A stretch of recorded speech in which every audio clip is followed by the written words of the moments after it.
नमस्कार, news room live में आपका स्वागत है। राहुल ओझा आपके साथ। मोतिहारी से बड़ी खबर है, जहां पर मेले में बड़ा हादसा सामने आया है। झूला टूटा है और बताया जा रहा है कि इस हादसे में एक की मौत हो गई है, वहीं कई घायल भी बताए जा रहे हैं। तो बड़ा हादसा ये सामने आया है। महायज्ञ चल रहा था और इसी महायज्ञ में मेला लगा हुआ था और खटोलवा में महायज्ञ में ये बड़ा हादसा सामने आया है। मेला में ट्रेन झूला की बोगी टूटने से हादसा हुआ है। हादसे में एक की मौत है, 3 घायल हैं, जिनको इलाज के लिए अस्पताल में भर्ती कराया गया है। मृतक की पहचान गवंदरी गांव निवासी अजय सिंह के 19 वर्षीय बेटी प्रिया कुमारी के रूप में हुई है। घटना की सूचना मिलते ही चकिया डीएसपी के साथ कल्याणपुर थाना अध्यक्ष दलबल के साथ मौके पर पहुंचे हैं। तस्वीर आपको दिखा रहे हैं उस घर की, जहां पर मातम पसरा हुआ है और जिस लड़की की मौत हुई है उसके बारे में बताया जा रहा है कि उसकी शादी भी होने वाली थी। और ये देखिए, इस मेले में हादसे के बाद से कैसे सन्नाटा है, मातम है और पुलिस भी पहुंचकर पूरे मामले की छानबीन करने में जुटी हुई है। घटना हुआ है, ट्रेन से घटना हुआ है ना, जो मेला में ट्रेन चल रहा था तो कैसे बने कौवा राउंड में ये हुआ है। दूसरा कि तीसरा था इसमें। अच्छा, कितने लोग बैठे थे आप लोग? लगभग फुल हो चुका था बोगी। अच्छा, प्रशासन या जो भी आयोजक हैं या संचालक हैं, किनकी लापरवाही है। ऐसे तो टॉय ट्रेन जो है उसका डिब्बा ये हुआ है तो लापरवाही तो परिलक्षित होती है। बाकी और लोगों का क्या लापरवाही है ये पता किया जा रहा है और इस संबंध में आवश्यक जो भी विधि सम्मत कार्रवाई हो। आरस से बड़ी खबर है, 4 मजदूरों को ले जा रही पिकअप जो है वो पलटी है और इस हादसे में 4 मजदूरों की मौत की खबर सामने आ रही है। तो बड़ा हादसा हुआ है, दुखद हादसा हुआ है और इस हादसे में 4 मजदूरों की जान चली गई है। 3 महिला समेत 4 लोग की मौत हो गई है। 12 से ज्यादा लोग गंभीर रूप से घायल हैं। घायलों का सदर अस्पताल में इलाज जारी है। शाहपुर थाना क्षेत्र के रानी सागर गाँव के पास ये बड़ा हादसा सामने आया। चंदन हमारे साथ संवाददाता जुड़े हैं। चंदन, क्या पूरा हादसा हुआ है?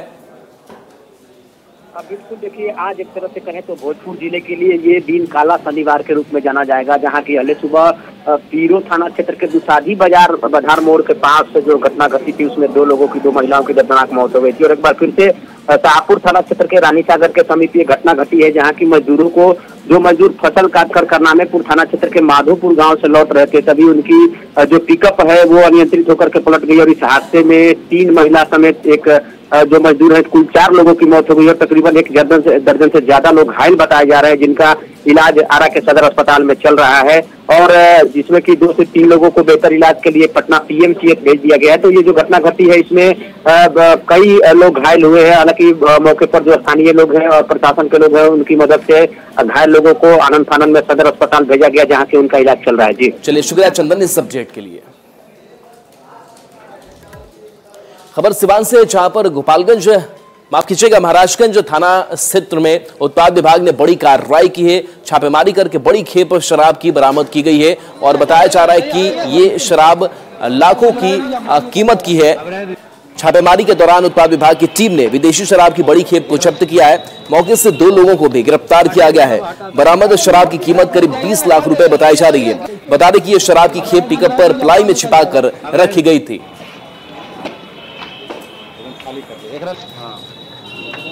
हिसाब से और लगातार चेकिंग करने के ख्याल से भी हम लोग वीक में कम से कम 2 दिन सारे होटल्स और ढाबा है उसको चेकिंग करते हैं, ताकि कोई अवांछित व्यक्ति और अवैध उत्पाद प्रदर्शन को लाने ले जाने का काम न करे। और देखिए, बिहार के 2 करोड़ बिजली उपभोक्ताओं को बड़ी राहत मिलने जा रही है, क्योंकि प्रति यूनिट आपको दर अब कम देना होगा, यानी कि अब आपके जो खर्चे हैं वो कम हो जाएंगे और एक बड़ी राहत से मानी जा रही है। बिजली उपभोक्ताओं के लिए अच्छी खबर है। कल यानी कि 1 अप्रैल से उपभोक्ताओं को प्रति यूनिट बिजली के लिए 15 पैसे अब कम देने पड़ेंगे। बिहार विद्युत विनियामक आयोग ने साल 2024-25 के लिए राज्य में नए बिजली दर की घोषणा कर दी है। विद्युत विनियामक आयोग के फैसले से राज्य के उपभोक्ताओं को क्या क्या फायदा मिलेगा, इस बारे में और अधिक जानकारी दे रहे हैं संवाददाता संजय कुमार। यानी 1 अप्रैल से बिहार के 2 करोड़ बिजली उपभोक्ताओं को बिजली दर में 15 पैसे प्रति यूनिट की राहत मिलने जा रही है। दरअसल पिछले दिनों बिहार विद्युत विनियामक आयोग ने नए वित्तीय वर्ष 2024-25 के लिए विद्युत दर में कमी की घोषणा की थी। जो घोषणा की गई उसके अनुसार अब 15 पैसे सस्ती बिजली लोगों को उपलब्ध हो पाएगी। सभी तरह की कैटेगरीज के लिए यह घोषणा की गई है।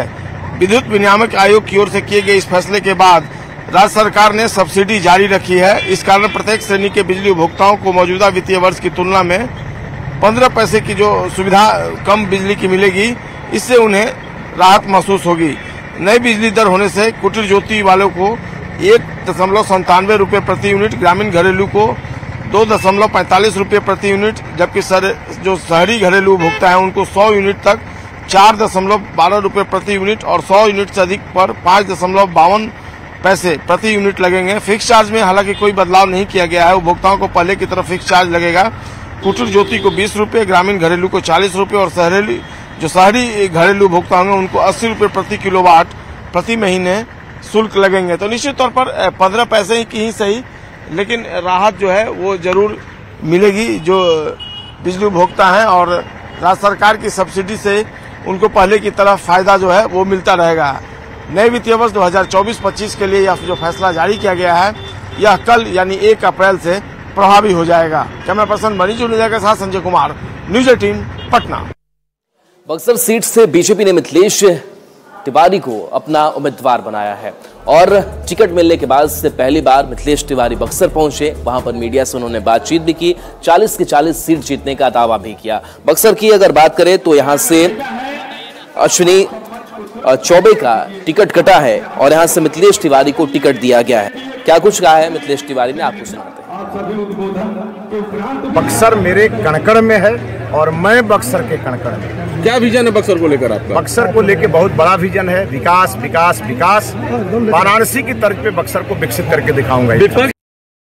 दिल्ली के रामलीला मैदान में इंडिया अलायंस की आज महारैली होने जा रही है और बताया जा रहा है कि इस महारैली में 27 विपक्षी पार्टियों का जुटान होगा और इस मैदान से संदेश देने की कोशिश की जाएगी कि विपक्षी पार्टियां एक है, और दावा ये किया जा रहा है काफी संख्या में यहां पर लोगों का जुटान होगा। तो 27 पार्टियां शामिल हो रही हैं। रैली को कांग्रेस अध्यक्ष मल्लिकार्जुन खड़गे और राहुल गांधी संबोधित करेंगे। सोनिया गांधी भी रैली में शामिल हो सकती हैं। विपक्ष ने इसे लोकतंत्र बचाओ रैली नाम दिया है। रैली में इंडिया अलायंस के सभी दल शामिल होंगे। विपक्ष के सभी प्रमुख नेता रैली को संबोधित करेंगे। रैली के जरिए एकजुटता का संदेश भी दिया जाएगा। रैली में झारखंड के मुख्यमंत्री चंपाई सोरेन, शरद पवार, सीताराम येचुरी, डी राजा, फारूक अब्दुल्ला, महबूबा मुफ्ती, अखिलेश यादव, एमके स्टालिन समेत कई नेता हिस्सा लेंगे। तेजस्वी यादव भी रैली में शामिल हो सकते हैं। पूर्व सीएम हेमंत की पत्नी कल्पना सोरेन भी इस रैली में शामिल होंगी। विपक्ष इस रैली में मोदी को सत्ता से बाहर करने के लिए बिगुल फूंकेगा। राहुल गांधी की भारत जोड़ो न्याय यात्रा के मौके पर 17 मार्च को हुई रैली के बाद इंडी गठबंधन की यह दूसरी संयुक्त रैली है। रैली में तमाम ज्वलंत सवाल उठाए जाएंगे। तो देखिए आज ये महारैली होने जा रही है और इस महारैली की बारे में अगर बात करें तो इससे पहले एक और संयुक्त रैली या सभा कह सकते हैं कि वो हुई थी और यह दूसरी बड़ी महारैली इंडिया अलायंस की मानी जा रही है। तो इंडिया अलायंस में जिस तरीके से कई बिखराव देखने को मिला, कई स्तरों पर एकजुटता नजर नहीं आई और ऐसे में बड़ा संदेश देने की यहां से कोशिश। दिल्ली के रामलीला मैदान में इंडिया गठबंधन की दूसरी महारैली हो रही है। आप देख सकते हैं कि किस तरीके से इस पूरी रैली को तानाशाही हटाओ का नाम दिया गया है। सीधा जिसका मतलब है कि अरविंद केजरीवाल जेल में हैं, तो अलग अलग राज्यों में अलग अलग तरह के चैलेंज हैं और इस सबका जो एक मुख्य नारा है वो तानाशाही हटाओ है।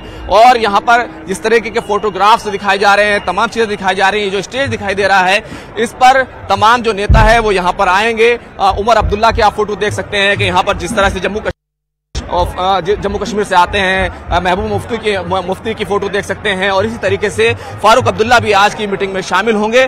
तो महबूबा मुफ्ती और फारूक अब्दुल्ला आज की मीटिंग में शामिल होने वाले हैं। जिस तरीके से उन्हें भी एजेंसियों का सामना रहा है, खासतौर से फारूक अब्दुल्ला को, और वो एक महत्वपूर्ण बात है। इसके अलावा इस पूरी रैली में लोकतंत्र बचाओ, संविधान बचाओ का भी नारा दिया गया है। आप देख सकते हैं जो माहौल है वो यहाँ का आपको अलग तरीका का दिखाई देगा और जिस तरीके से दिल्ली के मुख्यमंत्री अरविंद केजरीवाल जेल में हैं, उसको लेकर के एक बड़ा मैसेज देने की यहाँ पर कोशिश की गई है। जगह जगह उनके पोस्टर जरूर लगाए गए हैं। बाउंड को लेकर जिस तरीके से सुप्रीम कोर्ट का हाल ही में फैसला आया और जिस तरीके से एसबीआई की तरफ से इंफॉर्मेशन और तमाम चीजें देने में आनाकानी की गई, वो तमाम बातें आज इस मंच से आपको करते हुए जो अपोजिशन के नेता हैं, लीडर हैं, वो जरूर दिखाई देंगे। कुल मिलाकर एक माहौल बनाने की यहाँ पर कवायद होगी, खास तौर से लोकसभा चुनाव को लेकर के एक बड़ा मैसेज किस तरीके से इंडिया गठबंधन एनडीए के सामने मजबूती के साथ खड़ा हुआ है, वो मैसेज देने की यहां से कोशिश की जाएगी। कैमरामैन प्रहलाद के साथ खुर्रम शहजाद, न्यूज़ 18।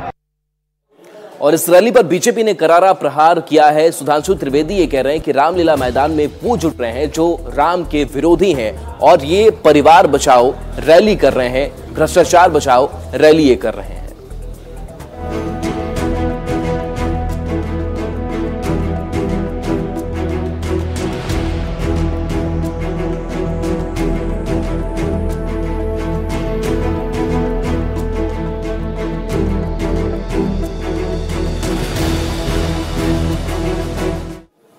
कोई बेल से छूट के आया है, कोई जेल से छूट के आया है, ये कह रहे हैं बीजेपी के राष्ट्रीय प्रवक्ता संजय मयूख। और वो कह रहे हैं कि भ्रष्टाचार बचाने की यह रैली है, परिवार वाले जुटे हुए हैं और परिवार बचाने की यह रैली है।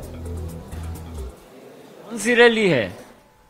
जिस मंच पर परिवार बचाओ रैली, भ्रष्टाचार छुपाओ रैली, ये कैसी रैली है? इसके नजराने ऐसे हैं कि भाई कोई बेल से आया है, कोई जेल से लौटा है, जग जाहिर है। तो जनता तो सिर्फ इतना पूछना चाहती है कि आप परिवार बचाने चले हैं कि भ्रष्टाचार छुपाने चले हैं? कैसी रैली कर रहे हैं, किसके लिए रैली कर रहे हैं? तो देखिए, इस इंट्री अलायंस की रैली में अलग अलग राज्यों से नेताओं का महाजुटान होने जा रहा है। और ऐसे में झारखंड के मुख्यमंत्री चंपाई सोरेन की अगर बात करें तो उनकी भी दिल्ली रवानगी हुई है, जो इस रैली में शामिल होंगे। वहीं झारखंड मुक्ति मोर्चा के महासचिव सुप्रियो भट्टाचार्य भी चंपाई सोरेन के साथ दिल्ली गए हैं। इस रैली में शामिल होने के लिए झारखंड मुक्ति मोर्चा की नेता और पूर्व मुख्यमंत्री हेमंत सोरेन की पत्नी कल्पना सोरेन भी दिल्ली पहुंच चुकी है। मुख्यमंत्री चंपाई सोरेन ने कहा है कि लोकतंत्र को बचाने और तानाशाह को खत्म करने के लिए यह रैली बेहद महत्वपूर्ण है। अधिक जानकारी दे रहे हैं रांची संवाददाता गौरव झा। के मुख्यमंत्री चंपाई सोरेन आज दिल्ली में आयोजित होने वाले महागठबंधन की रैली में शामिल होने के लिए दिल्ली रवाना हो चुके हैं। अगर इस रैली की बात करें तो झारखंड मुक्ति मोर्चा की ओर से कल ही कल्पना सोरेन दिल्ली रवाना हो चुकी थी और कल दिल्ली में कल्पना सोरेन ने तमाम उन लोगों से मुलाकात भी की थी, चाहे उसमें सोनिया गांधी का नाम हो या फिर अरविंद केजरीवाल की पत्नी का नाम। उस तस्वीरों को वायरल होने के बाद लगातार झारखंड में भी सियासत बढ़ रही थी। इस सियासत के बीच आज झारखंड के मुख्यमंत्री चंपाई सोरेन अभी दिन के करीबन 8:50 पर एयरपोर्ट के अंदर दाखिल हो चुके हैं और यहां से सीधे वो दिल्ली के लिए रवाना होंगे। उनके साथ साथ जेएमएम के जो सुप्रियो भट्टाचार्य हैं वो भी यहां से दिल्ली के लिए रवाना हो रहे हैं, यानी मुख्यमंत्री चंपाई सोरेन के साथ वो भी दिल्ली जाएंगे। अगर इस पूरे हम रैली की बात करें तो इस रैली के बारे में बताते हुए झारखंड के मुख्यमंत्री चंपाई सोरेन ने कहा है कि तानाशाह को खत्म करने के लिए वो दिल्ली जा रहे हैं और देश में जिस तरीके से स्थिति उत्पन्न हुई है, उनका कहना है कि लोकतंत्र को बचाना है और इस वजह से इस रैली में जाना महत्वपूर्ण है और इसी वजह से आज चंपाई सोरेन यहां से दिल्ली रवाना हुए हैं। उन्होंने मीडिया से बात करते हुए भी 2 शब्द और 2 टूक में यही कहा है कि लोकतंत्र को बचाना और तानाशाह को खत्म करना है, इस वजह से ये रैली महत्वपूर्ण है। अब यहां से सीधे चंपाई सोरेन दिल्ली रवाना हो रहे हैं और दिल्ली में इंडिया गठबंधन के उस रैली में भी शामिल होंगे और वहां से फिर देखना होगा कि कल्पना सोरेन हो या फिर चंपाई सोरेन किस तरीके से झारखंड के मुद्दे को देश के पटल पर उठाते हैं। गौरव झा, न्यूज़ 18, रांची। और देखिए, इस बीच कांग्रेस से जुड़ी हुई बड़ी खबर सामने आ रही है, जहां कांग्रेस ने बिहार के 3 सीटों पर अपने प्रत्याशियों के नाम का ऐलान कर दिया है। वो कौन कौन से नाम है वो हम आपको बताने जा रहे हैं। तो 3 सीट पर उम्मीदवार का जो ऐलान है वो कांग्रेस ने कर दिया है। किशनगंज से अगर बात करें तो मोहम्मद जावेद यहां पर कांग्रेस के उम्मीदवार होंगे और किशनगंज सीट की अगर बात करें तो किशनगंज सीट पर कांग्रेस का दबदबा रहा है। 2019 में भी यह सीट जीतने में कांग्रेस सफल रही थी।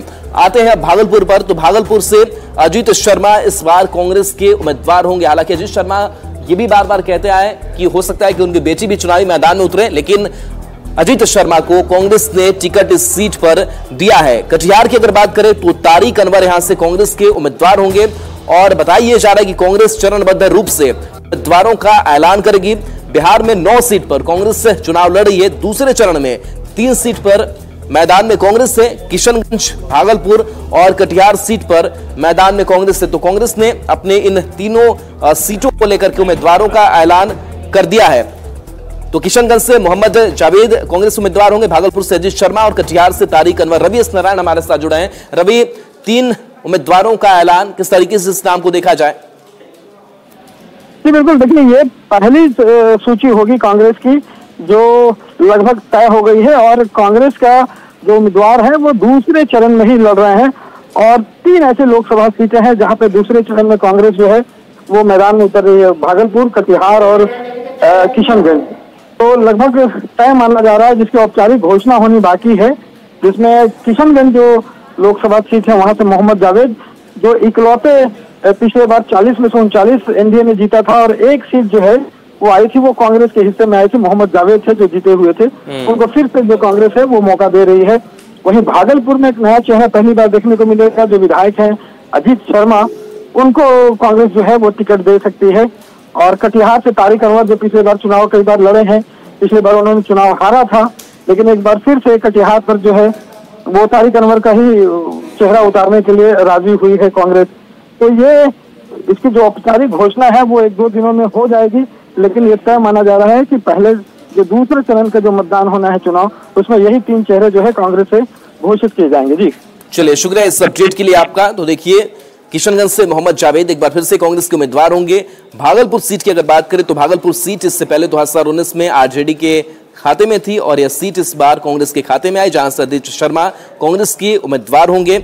और वहीं तीसरी अगर इस लिस्ट में नाम की अगर बात करें तो कटिहार से तारिक अनवर कांग्रेस के उम्मीदवार होंगे, जिनको पिछली बार हार का सामना करना पड़ा था।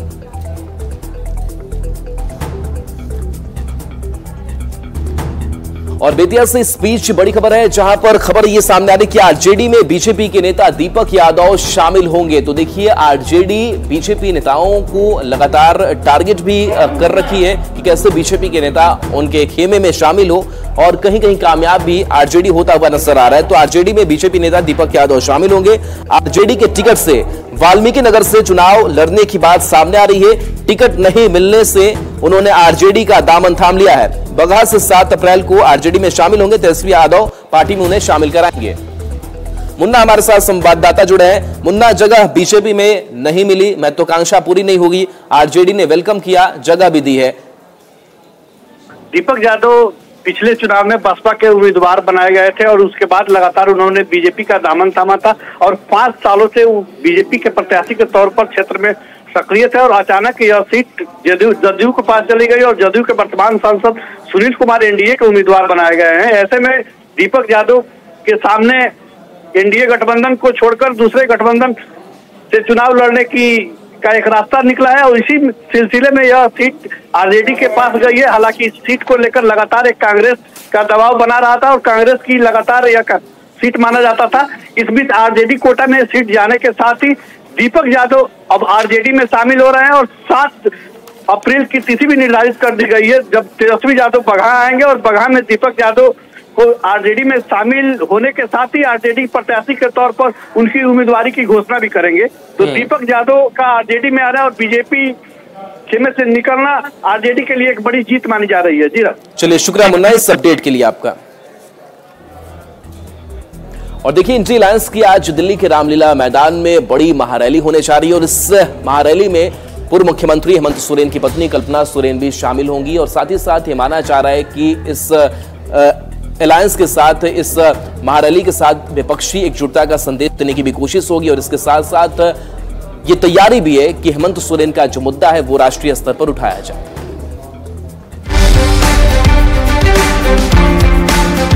मुलाकात की इन तस्वीरों में खुशी भी है, गम भी है और साथ होने का एहसास भी है। ये है झारखंड के पूर्व मुख्यमंत्री हेमंत सोरेन की पत्नी कल्पना सोरेन और दिल्ली के मुख्यमंत्री अरविंद केजरीवाल की पत्नी सुनीता केजरीवाल। दोनों के पति मनी लॉन्ड्रिंग के केस में जेल में हैं। इसलिए जब दिल्ली में कल्पना सोरेन सुनीता केजरीवाल से मिली तो दोनों की आंखें छलक पड़ी। देखिए, जो घटना झारखंड में 2 महीने पहले हुई थी वो यहाँ दिल्ली में भी सेम घटना हुई है। मेरे पति हेमंत जी को भी जेल भेजा गया, आज यहाँ पे अरविंद सर को भी यहाँ पे जेल भेजा गया है। तो जो परिस्थिति, जो स्थिति हमारी झारखंड में है वही अब यहाँ दिल्ली में भी हो गई है। तो मैं मैम से, सुनीता मैम से मिलने आई थी, उनका दुख दर्द बांटने आई थी। तो उन्होंने भी अपने व्यथा सुनाई और हम लोगों ने यही मिलकर प्रण किया है कि अब इस लड़ाई को हम लोगों को बहुत दूर तक लेके जाना है, जिनपे मैम का भी साथ हमारे साथ रहेगा और हमारा पूरा झारखंड भी अरविंद केजरीवाल जी सर के साथ भी हमेशा रहेगा। अरविंद केजरीवाल की गिरफ्तारी के खिलाफ दिल्ली के रामलीला मैदान में विपक्षी गठबंधन की महारैली होने वाली है। इस रैली में शामिल होने के लिए कल्पना सोरेन समेत कई जेएमएम नेता रांची से दिल्ली पहुंचे हैं। इस रैली के जरिए न सिर्फ केंद्र सरकार पर जोरदार हमला होगा, लोकसभा चुनाव से पहले विपक्ष एकजुटता दिखाने की भी भरपूर कोशिश होगी। झारखंड के राजनीतिक मैदान से सियासत में कदम रखने वाली कल्पना सोरेन अब दिल्ली के सियासी मंच पर केंद्र सरकार पर हमले करती दिखेंगी। ऐसे में हेमंत सोरेन की गैर हाजिरी से निराश जेएमएम कार्यकर्ता कल्पना सोरेन के सियासी दौरे से उत्साहित नजर आ रहे हैं।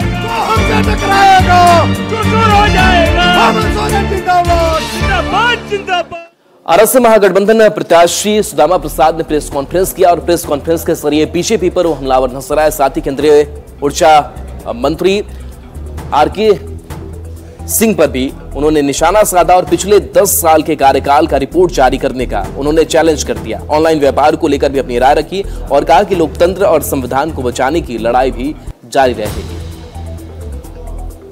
भाजपा की सरकार, केंद्र सरकार मोदी जी के नेतृत्व में, अमित शाह जी के नेतृत्व में देश के लोकतंत्र को, संविधान को कमजोर करने का अभियान चला रही है। इसलिए देश का संविधान रहेगा, लोकतंत्र रहेगा, तभी देश रहेगा और तभी पार्टियां रहेंगी, चुनाव होगा। इसलिए इसको मजबूत करना हमारी प्राथमिकता में है और जो गरीब गुरबों का मान सम्मान है, मान मर्यादा है, वो ऊपर रहे, हर किसी को बराबरी का अधिकार मिले, सिर जो है इज्जत से उठाकर चलने का अधिकार मिले। बोरियो से जेएमएम विधायक लोबिन हेम्ब्रम एक बार फिर से अपनी ही पार्टी के खिलाफ खड़े हो गए हैं। लोबिन हेम्ब्रम की अगर बात करें तो समय दर समय पार्टी विरोधी कई बातों को रखते हुए वो नजर आ रहे हैं और इस बीच खबर ये सामने आ रही है और ये दावा भी उन्होंने किया है कि अगर लोकसभा चुनाव में जेएमएम की तरफ से उन्हें टिकट नहीं दिया गया तो वो निर्दलीय अब चुनाव लड़ेंगे। लेकिन लोबिन हेम्ब्रम महेशपुर गांव में लोगों से संवाद कर रहे थे। इस मौके पर उन्होंने राजमहल के जेएमएम सांसद विजय हांसदा पर जमकर निशाना साधा। कल जाकर के बात भी करेंगे, फिर अगर पार्टी अपने मन के मुताबिक इतना शिकायत जाने के बाद भी अगर उनको उतारता है तो लोगों का जो अभी हम देख रहे हैं कि लोगों के चारों तरफ से हमको लोग सम्मान दे रहा है और उन लोगों का कहना है कि इस स्थिति में आप एक विकल्प रूप में हैं, आप इंडिपेंडेंट रहा हुए। तो अभी मन बना रहा हूँ, लेकिन फिर भी अभी पर पार्टी पर हम आस लगाएंगे। और चलिए न्यूज रूम लाइव में इतना ही। न्यूज़ 18 बिहार झारखंड पर खबरें आपके लिए लगातार जारी है।